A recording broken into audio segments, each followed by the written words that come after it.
আমরা আজকে ইংরেজি ভাষার প্রথম লেসন শুরু করতে যাচ্ছি। তো এখানে সবার আগে মনে রাখতে হবে ইংরেজি একটি ভাষা।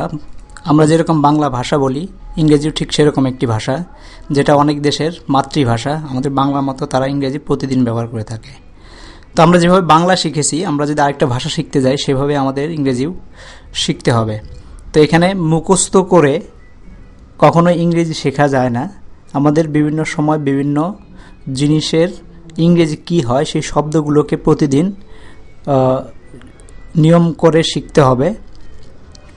তো আয়ত্ত করার জন্য, ইংরেজি ভাষা আয়ত্ত করার জন্য যেটা করতে হয় সেটা হচ্ছে কথা বলতে শিখতে হবে। যেরকম আমরা ছোটোকাল থেকে একটা দুইটা ওয়ার্ড দিয়ে, একটা দুইটা শব্দ দিয়ে বাংলা ভাষা শিখতে শিখেছি। ক্রমান্বয়ে বিভিন্ন পারিপার্শ্বিক বিভিন্ন লোকজনের কথাবার্তা শুনে আমরা আরও শব্দ ভাণ্ডার তৈরি করেছি এবং সেটা দিয়ে আমরা কথা বলতে শিখেছি। তা আমরা আস্তে আস্তে শিখেছি।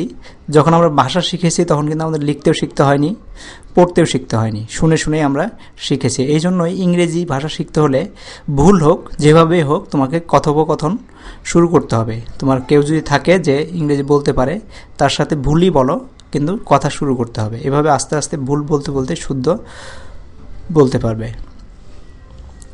তো তোমাদের লেখা বা পড়ার আগে যেটা লক্ষ্য রাখতে হবে সেটা হচ্ছে ইংরেজি ভাষার উচ্চারণটাকে শিখতে হবে, ভালো করে সুষ্ঠুভাবে উচ্চারণ শিখতে হবে। তো দৈনন্দিন আমরা যেসব কাজগুলো করে থাকি, তাদের যে প্রয়োজনীয় বাংলাগুলো আমরা ব্যবহার করে থাকি, সেই বাংলাগুলোর ইংরেজি শব্দ শিখতে হবে। তো তোমরা কিছু ইংরেজি শব্দ নিয়ে সেই বাংলা ভাষাগুলোকেও শিখতে পারো। তারপরে নিয়মিতভাবে যে ভাষাটা শিখলা, যদি যে শব্দটা শিখলা, যার অর্থটা শিখলা, সেটার বানান শিখতে হবে, তার শ্রুতিলিপি শিখতে হবে।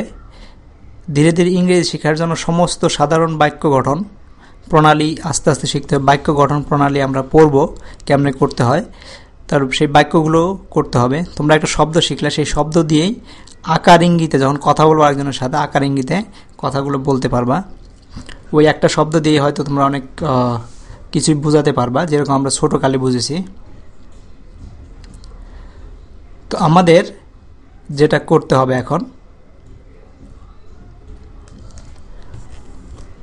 সেটা হচ্ছে আমাদের ইংরেজি ভাষাকে শিখতে হলে ইংরেজি শব্দ শিখতে হবে।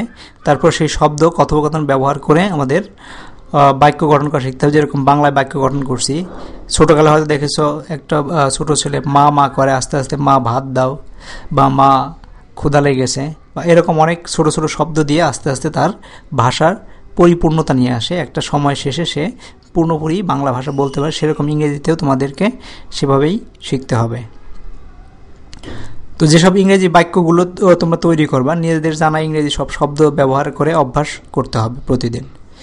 তোমরা যদি কারোর সাথে কথা বলতে পারো, অথবা যদি চাও তাহলে নিজেরাই কথা বলা শুরু করতে পারো, বা ট্রান্সলেশন বা রূপান্তর শুরু করতে পারো। তো আমরা এখানে যেটা শিখতে এসেছি সেটা হচ্ছে ইংরেজি গ্রামার। তো এখানে ধরেই নেওয়া হচ্ছে তুমি ইংরেজি কথা বলতে পারো এবং শব্দ অনেক জানো, বা সেগুলো বাক্য গঠন করতে পারো।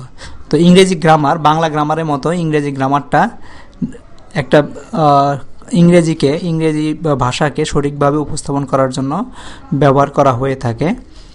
তার নিয়ম কানুন কিভাবে করতে হয়, কোন শব্দ কোন জায়গায় বসবে, কার আগে শব্দ বসবে, কার পিছনে শব্দ বসবে, এই বিভিন্ন জিনিসগুলোকে আমরা ইংরেজি ভাষার মধ্যে ইংরেজি গ্রামার দিয়ে শিখব। তো ইংরেজি গ্রামারের সংজ্ঞা যদি আমরা দেখি, তাহলে দেখা যাচ্ছে গ্রামার অর্থ হচ্ছে ব্যাকরণ। তো গ্রামারের যে ব্যাকরণগুলো আছে, বাংলাতে যেটাকে ব্যাকরণ বলে, ইংরেজি তাকে গ্রামার বলে। একটা শব্দ কিন্তু শিখে গেল।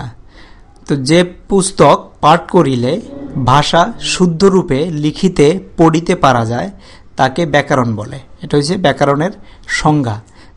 মানে যে জিনিসটা শিখলে তুমি একটা ভাষাকে শুদ্ধরূপে লিখতে এবং পড়তে পারবা, তাকে ব্যাকরণ বলে। এখানে কিন্তু বলে নাই শুদ্ধভাবে বলতে পারবা, বলার সাথে ব্যাকরণের কোনো সম্পর্ক নয়। ব্যাকরণ তখন শিখতে হয় যখন তুমি শুদ্ধভাবে লিখতে এবং পড়তে যাও। তো ভাষার সঠিক নিয়ম কানুন আলোচনা করা গ্রামারের উদ্দেশ্য। তো ভাষায় কি কি নিয়ম কানুন আছে, সেই নিয়ম কানুনগুলো আলোচনা করা হয়েছে গ্রামারের উদ্দেশ্য। শুধু ইংরেজি গ্রামার নয়, বাংলা গ্রামারের উদ্দেশ্য একই। তো এইখান থেকে আমরা আবার দেখি তাহলে ইংরেজি গ্রামার কাকে বলে। ইংরেজি গ্রামার হচ্ছে যে পুস্তক পাঠ করিলে ইংরেজি ভাষা শুদ্ধরূপে লিখতে, পড়তে ও বলতে পারা যায় তাকে ইংলিশ গ্রামার বলে। তো এখানে দেখো লিখতে, পড়তে এবং বলতে পারা যায়। লিখতে পারা যায়, আমরা অন্য একটা রং নিয়ে নেই।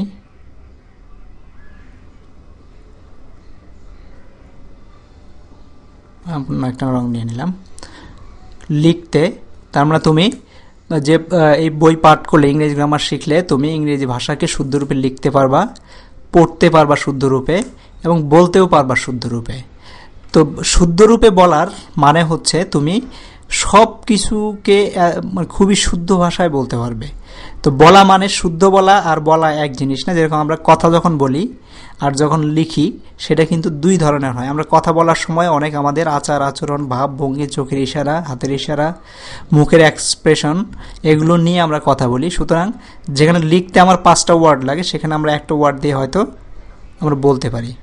তো এই জন্য শুদ্ধভাবে যদি বলতে চাও কোনো জায়গায় তাহলে তখন ইংরেজি গ্রামারটাকে প্রাধান্য দিতে হবে। তো বলার জন্য ইংরেজি গ্রামারের প্রয়োজন নাই। তুমি শব্দ বা বাক্য দিয়ে যদি তোমার মনের ভাব প্রকাশ করতে পারে তাহলে বলা হয়ে যাবে। তো তাহলে আমরা কি বুঝলাম, যে পুস্তক পাঠ করিলে ইংরেজি ভাষা শুদ্ধ রূপে লিখতে, পড়তে এবং বলতে পারা যায় তাকে ইংলিশ গ্রামার বলে। তাকে ইংলিশ গ্রামার বলে। তো আমাদের ইংরেজি গ্রামারের নিয়ম কানুন 5 ভাগে বিভক্ত করা হয়েছে। একটা হচ্ছে অর্থোগ্রাফি।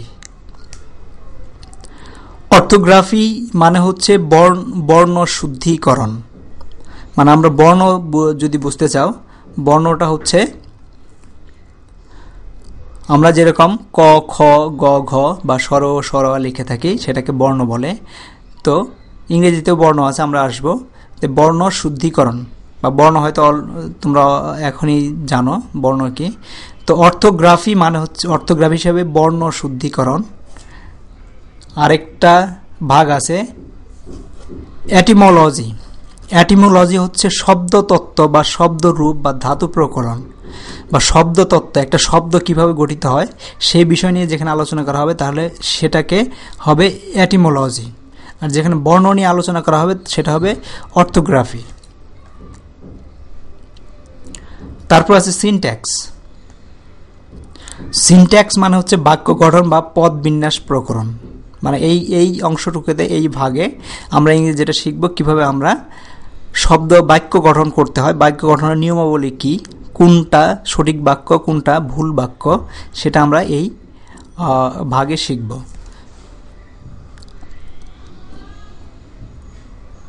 আরেকটা ভাগ আছে পাংচুয়েশন।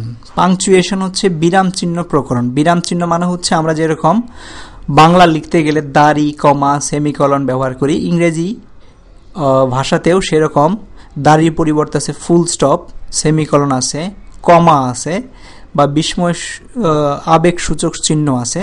সেগুলোকে আমরা বলি পাংচুয়েশন। এবং পাংচুয়েশন কখন কিভাবে ব্যবহার করব সেটা বলছি। যেমন পাংচুয়েশন ফুল স্টপ, কমা, সেমিকলন, আর আছে আমাদের বিস্ময়সূচক শূন্য। এরকম চিহ্ন নিয়ে যে অধ্যায়ে আমরা আলোচনা করব তাকে বলে পাংচুয়েশন। সেই বিভাগটাকে বলা হবে পাংচুয়েশন বা বিরাম চিহ্ন প্রকরণ। তারপর আছে প্রসোডি। প্রসোডি হচ্ছে ছন্দ প্রকরণ। ছন্দ প্রকরণ মানে হচ্ছে আমরা শব্দটাকে খুব সুন্দরভাবে সাজায় লিখতে পারি। কেমনে? আমরা সিনট্যাক্স দিয়ে বাক্য গঠন করতে পারি, কিন্তু সেটা হয়তো ছন্দময় নাও হতে পারে, সেটা হয়তো সাদামাটা একটা বাক্য হয়ে যেতে পারে। আর প্রসোডিতে যেটা হচ্ছে যে একটা শব্দকে সুন্দরভাবে উপস্থাপন কেমনে করতে হয় সেটা আমরা ছন্দ প্রকরণ, এই ভাগে আমরা সেটাকে শিখব। তো এই ছিল আমাদের গ্রামারের 5টা নিয়ম কানুনের ভাগ। সেটা হচ্ছে অর্থোগ্রাফি, যেটা হচ্ছে বর্ণ শুদ্ধিকরণ, এটিমোলজি শব্দতত্ত্ব বা শব্দরূপ বা ধাতু প্রকরণ, সিনট্যাক্স বাক্য গঠন বা পদবিন্যাস বা পাংচুয়েশন বিরাম চিহ্ন প্রকরণ, প্রসোডি যেখানে ছন্দ প্রকরণ। তো এখন আমাদের অর্থোগ্রাফিতে যেটা হচ্ছে বর্ণ, ইংরেজি যেটাকে বলে লেটার। সো এই বর্ণটা আমাদের কি কি আছে সেটা জানতে হবে। আমরা যেরকম বাংলা ভাষায় বর্ণ আছে যেরকম, সেরকম ইংরেজিতে বর্ণ আছে। তো সংজ্ঞা যদি আমরা বলি, ইংরেজি ভাষাকে লিখে প্রকাশ করার জন্য কতগুলি চিহ্ন বা সংকেতের প্রয়োজন। চিহ্ন তো অবশ্যই, চিহ্ন বা সংকেত এই জন্য বলা হইতেছে যে আমরা যেটা লিখি, যেমন আমরা যদি লিখি একটা চিহ্ন, এটা একটা চিহ্নর মতো, আমরা বিভিন্ন জায়গায় যেরকম আঁকি ঝুঁকি করি সেরকম চিহ্নের মতো, এটা একটা চিহ্ন যেটাকে আমরা একটা নাম দিয়েছি, যেটা বলে এ। তো এই জন্য ইংরেজি ভাষাকে লিখে প্রকাশ করার জন্য কতগুলি চিহ্ন বা সংকেতের প্রয়োজন। সাংকেতিক এই চিহ্নগুলির এক একটিকে লেটার বা বর্ণ বলে।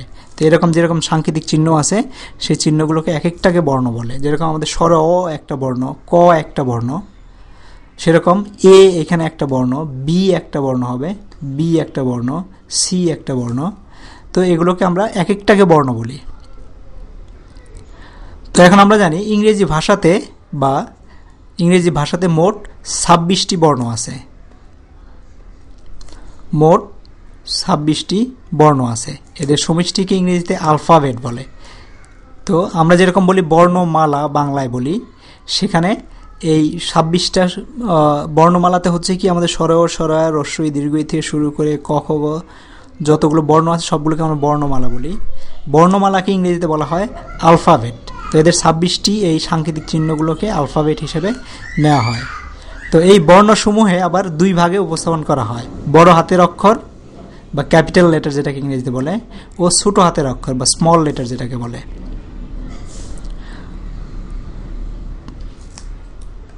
তো আমরা ক্যাপিটাল লেটার যেটা হচ্ছে, তোমরা অলরেডি হয়তো জানো, এ বি সি ডি এইরকম সাংকেতিক চিহ্নগুলোকে ক্যাপিটাল লেটার বলে। আবার স্মল লেটার হচ্ছে এই একেই আবার অন্যভাবে রূপান্তর করা হয়, এটাও এ, এটাও এ, এটা হচ্ছে ক্যাপিটাল লেটার, এটা হচ্ছে স্মল লেটার। তো স্মল লেটার আমাদের দরকার হচ্ছে, কারণ ক্যাপিটাল লেটারে সবসময় আমরা একটা পূর্ণ সেন্টেন্সকে লিখতে পারি না, লিখলে ভালো দেখাবে না, তার জন্য এগুলোকে ছোট করে নিয়ে আসা হচ্ছে। ছোট হাত, এই জন্য যেটা আমরা কোনো একটা সেন্টেন্স লিখলে বা বাক্য লিখলে দেখতে সুন্দর লাগবে এবং পড়তেও সহজ হবে। তো এই জন্যই ক্যাপিটাল লেটার এবং স্মল লেটার দুই ভাগে ভাগ করা হয়েছে। তো এখন আমাদের যেরকম বাংলা ভাষাতে কোনো কিছু লিখতে হলে আমরা লিখি, যেমন লিখেছি ইংরেজি, এখানে হচ্ছে রস্বই উনেশ্বর রয় একার বর্গের জয় রস্বইকার। কিন্তু ইংরেজি ভাষাতে তোমার এরকম একার ইকার লেখা হয় না। তো এর পরিবর্তে এগুলোকে আমরা কি বলি, আমরা বলি ভাওয়েল বা স্বরবর্ণ। যেরকম স্বরে অ স্বরে আর রস্বই দীর্ঘ, এগুলোকে আমাদের ভাষায় হচ্ছে স্বরবর্ণ। ইংরেজিতে 26টি যে বর্ণমালা আছে তার মধ্যে 5টা বর্ণমালাকে ভাওয়েল বলে, যে ভাওয়েলগুলো দিয়ে আমাদের আকার ইকার রস্বই ইকার দীর্ঘ ইকার এগুলোকে আমরা এই জিনিসগুলোর পরিবর্তে ব্যবহার হয়, পাশাপাশি বসে এগুলো ওইভাবে উচ্চারিত হয়। তো সেই 5টা বর্ণ হলো কি, এ ই আই ও ইউ। এই 5টা বর্ণ নিয়ে আমাদের ইংরেজিতে স্বরবর্ণ বা ভাওয়েল, স্বরবর্ণ ইংরেজিতে বলে ভাওয়েল, ও বাকি 21টিকে কনসোনেন্ট বা ব্যঞ্জন বর্ণ বলে। এই 5টা বাদ দেওয়ার আর বাকি যে 21টা আছে তাদেরকে কনসোনেন্ট বা ব্যঞ্জন বর্ণ বলে থাকে।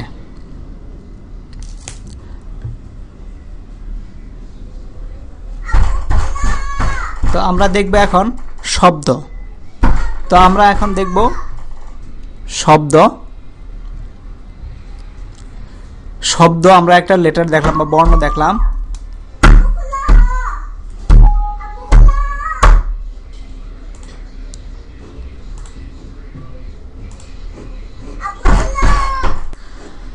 শব্দতে যে কাজটা আমাদের করতে হবে সেটা হলো ওয়ার্ড। শব্দের ইংরেজি হচ্ছে ওয়ার্ড মানে হচ্ছে শব্দ। এখন আমরা শব্দ বলতে কি বুঝি? শব্দ বলতে বুঝি যে আমরা যেটা আমাদের মুখ থেকে উচ্চারণ করি সেই শব্দ থেকে একটা অর্থপূর্ণ জিনিস ব্যক্ত হয়, তাকে শব্দ বলে। তো শব্দ যখন লিখব আমরা, তো এখানে লিখতে হবে 2 বা ততোধিক লেটার পাশাপাশি বসিয়ে কোনো অর্থ প্রকাশ করিলে তাকে ওয়ার্ড বলে।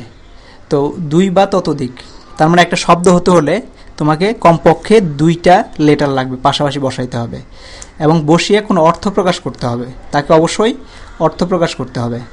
যদি অর্থ প্রকাশ না হয় অর্থ প্রকাশ করলে তাকে ওয়ার্ড, যদি অর্থ প্রকাশ না হয় তাহলে সেটা শব্দ না। যেমন ধরো আমি লিখলাম XY, এর মানে কিচ্ছু না, এর কোনো অর্থ নাই। তার মানে যদিও দুইটা লেটার পাশাপাশি লিখছি কিন্তু এটা কোনো অর্থ প্রকাশ করতেছে না বিধায় এটা কোনো শব্দ না, এটা কোনো ওয়ার্ড না।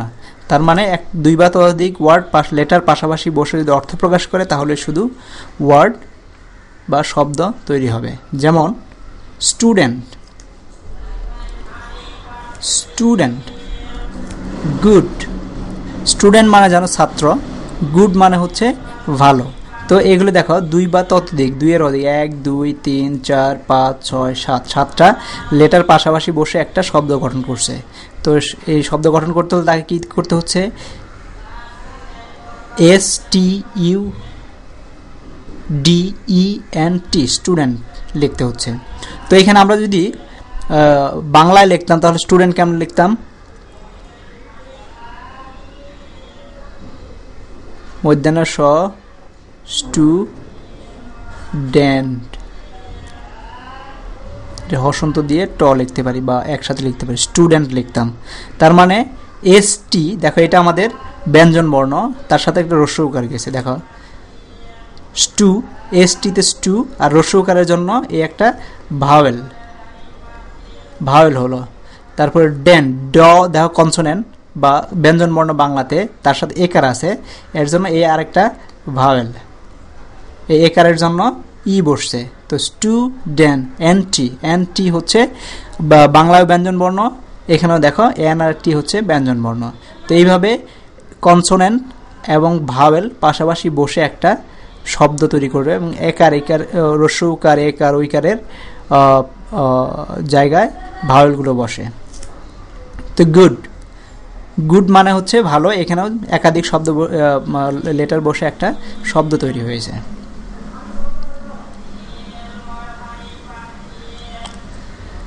তো এখন আমরা দেখব সিলেবল, সিলেবল বা শব্দাংশ।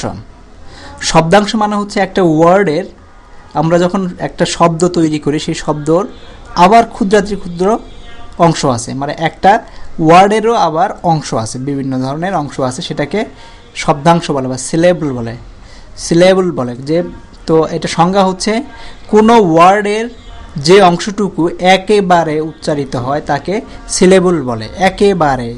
যেমন কোনো একটা ওয়ার্ড যদি তুমি একসাথে উচ্চারণ করে ফেলতে পারো সেটা একটা শব্দের অংশ। তো শব্দের অংশ যেমন ধরো টিচার, টিচার তুমি কিন্তু মুখের মধ্যে থেকে একবার উচ্চারণ করতে পারতো, টিচার, তুমি উচ্চারণ করতেছো টি, তারপর উচ্চারণ করতেছো চার, টিচার, দুইবার উচ্চারণ হচ্ছে টিচার। তার মানে এই টিচার একটা পুরা শব্দ, এটা তোমাকে মুখের মধ্যে যখন উচ্চারণ করতে যাচ্ছে তখন দুই ভাগে ভাগ হয়ে যাচ্ছে, তোমার অজান্তেই ভাগ হয়ে যাচ্ছে, teacher, teacher, teacher. Brother, brother, brother, brother, brother. দেখো তুমি যখন কথা বলতে যাচ্ছ তার মাঝখান থেকে একটা ভেঙে যাচ্ছে, তুমি একসাথে পারতেছ না, ব্রা, ব্রা, যেরকম একসাথে, ব্রাদার, ব্রাদার, তোমার কণ্ঠটা একটু উপর নিচ হচ্ছে বা একটু চেঞ্জ হয়ে যাচ্ছে পরের অংশটুকু করার জন্য। তো এই অংশটুকু যেরকম এই অংশটুকু উচ্চারণ করতে ব্রাদার, এটা আমাদের শব্দ উচ্চারণ করার জন্য, উচ্চারণ শেখার জন্য খুবই জরুরি। ব্রাদার, ব্রাদার, দুইটা অংশ, দুইটা অংশ শব্দাংশ আমরা পেয়ে গেছি, একটা শব্দের মধ্যে দুইটা অংশ পেয়ে যাচ্ছি। তো আমরা দেখি সিলেবল আবার, সিলেবল আবার চার প্রকার। যেমন মনোসিলেবল, মনোসিলেবল হচ্ছে যে সকল ওয়ার্ড একবারে উচ্চারিত হয়, মানে একটি মাত্র শব্দাংশ থাকে তাকেই মনোসিলেবল। যেমন বয়, বয়, দেখো তুমি একবারে উচ্চারণ করতে, বয়, ম্যান, কি, তোমার আবার একটা ভাগ আসতেছে না ওয়ার্ডের মধ্যে। তো এইসব যেসব শব্দগুলো পাওয়া যায় সেই শব্দগুলোকে বলে মনোসিলেবল, মানে একটা অংশ থাকে, একটা অংশেই সে উচ্চারিত হইতে পারে, একবারে উচ্চারিত, মনোসিলেবল। তারপরে ডাইসিলেবল, ডাইসিলেবল হচ্ছে যে সকল ওয়ার্ডের দুইটি অংশ থাকে তাকে ডাইসিলেবল। ডাই মানে হচ্ছে দুই, তো সিলেবল মানে হচ্ছে শব্দাংশ, তার মানে ডাইসিলেবল মানে হচ্ছে দুইটা শব্দাংশ, দুইটা শব্দাংশ। ব্রাদার, টিচার, এটার ব্রাদার, টিচার, টিচার, টিচার, দুইটা অংশ, তার মানে এটার দুইটা অংশ আছে দেখে এটা ডাইসিলেবল। তারপর হচ্ছে ট্রাইসিলেবল, ট্রাইসিলেবল হচ্ছে ট্রাই মানে হচ্ছে তিন, মনে রাখবো ট্রাই, ট্রাই মানে হচ্ছে তিন, TRI মানে হচ্ছে তিন। ট্রাইসিলেবল এটা অংশ থেকে বোঝা যাচ্ছে এটা শব্দাংশ হচ্ছে তিনটা, তার মানে যে সকল ওয়ার্ডে তিনটি অংশ থাকে তাকে ট্রাইসিলেবল বলে। যেমন কনজামশন, যখন তুমি উচ্চারণ করতে তখন দেখবে 3 বার বাড়ি খায় এটা। কনজামশন তুমি একটু উচ্চারণ করতে গেলেই বুঝতে পারবে 3টা অংশে বাড়ি খাচ্ছে। কনজামশন। এডুকেশন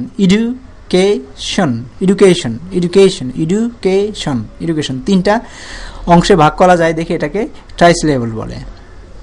আর চতুর্থ যেটা হচ্ছে পলিসিলেবল হচ্ছে মানে এক অংশ, 2 অংশ, 3 অংশ না, 3-এর অধিক যে অংশ আছে তাদেরকে পলিসিলেবল। যে সকল ওয়ার্ড 3টির অধিক অংশ থাকে তাকে এখানে ভুল লেখা হচ্ছে, এটা হবে পলিসিলেবল বলে। তো এটা হচ্ছে পলিসিলেবল, তার মানে 3টার বেশি অংশ। যেমন এক্সামিনেশন, দেখো তুমি যখন কথা বলো এক্সামিনেশন,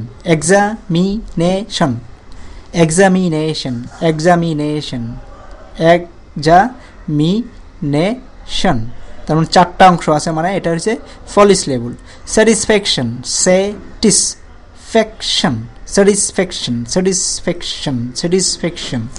তো এটা হচ্ছে পলিসিলেবল। তো এইরকম 4টা সিলেবল আছে, এক একটা মানে 4 ধরনের সিলেবল পাওয়া যায় একটা শব্দে: মনোসিলেবল, ডাইসিলেবল, ট্রাইসিলেবল, পলিসিলেবল। তো এই ছিল আমাদের আজকের গ্রামার। ধন্যবাদ। তোমরা আশা করি প্রথম লেসনটা এনজয় করতে পারছো। তোমাদের যখন কোশ্চেন থাকে এই ভিডিওর নিচে আমাদেরকে কমেন্ট করতে পারো, আমরা অবশ্যই তোমাদের কোশ্চেনের আনসার করব। Thank you.